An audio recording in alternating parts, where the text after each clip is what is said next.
आज मैं आपको बताने वाला हूँ फास्ट बॉलर के रनअप के बारे में, क्योंकि मेरे ऐसे बहुत सारे स्टूडेंट हैं जिनको रनअप में प्रॉब्लम होता है और बहुत से ऐसे मेरे स्टूडेंट हैं जो मेरे पास नहीं है लेकिन मुझे कॉल करके अपने वीडियोस शेयर करके पूछते हैं कि सर हम अपना रनअप कैसे करें। कई ऐसे बॉलर्स हैं जिनका नो बॉल होता है, वो उस पर कंट्रोल करना चाहते हैं लेकिन उस चीज़ को वो कंट्रोल नहीं कर पाते हैं। तो उन्हें क्या क्या करना होगा कि उनका रनअप सही हो जाए।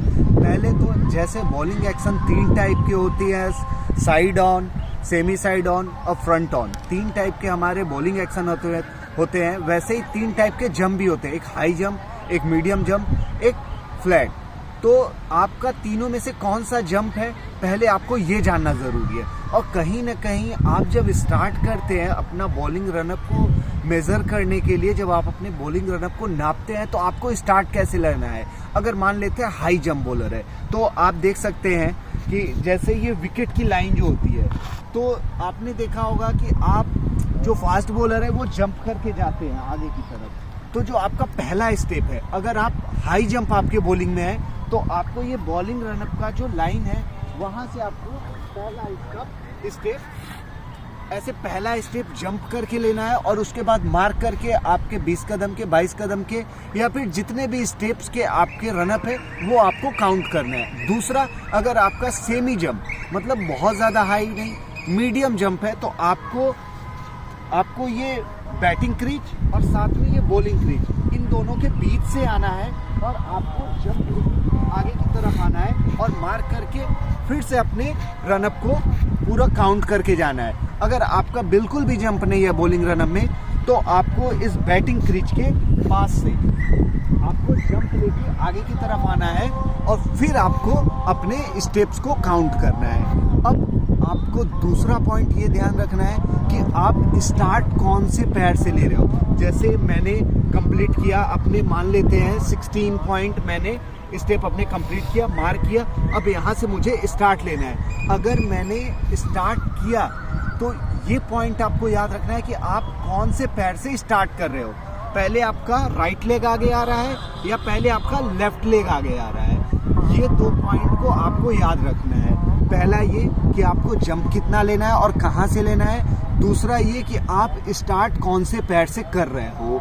अगर आप अपने लेफ्ट पैर से स्टार्ट करते हो, जैसे मैंने यहाँ लाइन बना लिया है और यहाँ में मेरा पहला स्टेप लेफ्ट है, तो आपका जब भी रनअप का काउंट होगा अगर स्टेप्स में, तो वो आपके हमेशा इवन स्टेप होंगे। इवन मतलब आप 16 स्टेप के भी रनअप ले सकते हो, 18 के भी, 20 के भी, 22 के भी और 24, 26। जब भी आपको होगा आपके स्टेप्स जो होंगे वो इवन में होंगे।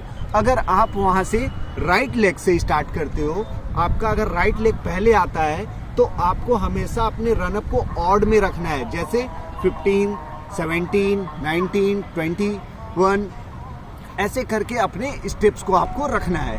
तो ये 2 चीज़ को आप काउंट कीजिए और फोकस करके इस चीज़ को आप कीजिए, तो आप देखिएगा कि आपका रनअप जो है वो आपका एक प्रॉपर, एकदम कभी भी आपका पैर आगे भी नहीं जाएगा पीछे भी नहीं जाएगा। ये रही आपका रनअप को मेज़र करने की बात। अब आते हैं आपको भागना कैसे है रनअप में। आपका बॉडी जो है आगे की तरफ स्लाइडली बेंड होगा। नॉर्मली आपको जब स्टार्ट लेना है तो अपनी टारगेट की तरफ देखना है। आपके हाथ और पैर दोनों ही मूव करने चाहिए। और एक चीज़ और ध्यान रखना है इस चीज़ में, क्या आपको ध्यान रखना है, जब आप भाग रहे हो तो आगे की तरफ देख रहे हो, बॉडी थोड़ा सा बैंड है और आपका जो स्टार्टिंग है वो कई लड़कों के साथ ऐसा प्रॉब्लम है, स्टार्ट तेज करते हैं और जब स्टंप के पास आते हैं बॉल फेंकने के लिए तो वहाँ पे स्लो हो जाते हैं। ये बिल्कुल गलत है। जैसे रनवे पे फ्लाइट होता है, पहले स्लो स्टार्ट, धीरे धीरे तेज और उसके बाद टेक ऑफ कर जाता है, ऐसे ही आपको रनअप में आपको स्लो स्टार्ट करना है और धीरे धीरे तेज होना है। जैसे जैसे आप आगे बढ़ते जाएंगे अपनी स्पीड को बढ़ाते जाएंगे और फुल स्पीड में आने के बाद आप अपने रनअप पे जंप लेंगे लास्ट में स्टंप के पास आने के बाद, और फिर बॉल डाल के फुल्ली स्पीड में निकल जाएंगे फॉलो थ्रू में। इस पॉइंट को आपको करना है। अब आते हैं और भी एक पॉइंट है कि कुछ ऐसे बच्चों को मैंने देखा है जो हर्डल पे करते हैं। हर्डल ज़रूरी है हडल आपके स्टेप्स को मेजर करता है, लेकिन उसमें एक प्रॉब्लम भी है। आप बिगनर है, स्टार्ट कर रहे हैं तो बहुत अच्छा है, लेकिन आप जब ऊपर के लेवल पे आ गए हैं तो अगर उस टाइम भी आपका रनअप सही नहीं हो रहा है, हडल में हमेशा जो स्टार्ट होता है उसको छोटे आप रखिए। धीरे धीरे हडल का थोड़ा थोड़ा स्पेस आपको बढ़ाना है और कोशिश कीजिए अपने कोचेस के गाइडलाइन के अंदर ही हडल पे अपने रनअप को सेट करने के लिए। इन बातों का ध्यान रखिए और कोशिश कीजिए जिस बातों को मैंने आपको बताया है उस बात को फॉलो कीजिए। देखिएगा आपके रनअप का जो प्रॉब्लम है वो काफ़ी हद तक ठीक हो जाएगा।